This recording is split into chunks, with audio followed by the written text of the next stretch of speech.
In the wild's tense and watchful setting, a leopard silently observes its prey from a distance.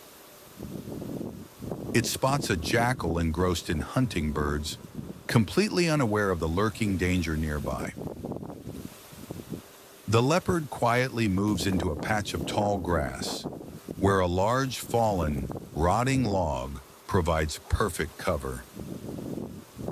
With eyes locked on the target and muscles tensed, it patiently waits for the perfect moment to strike.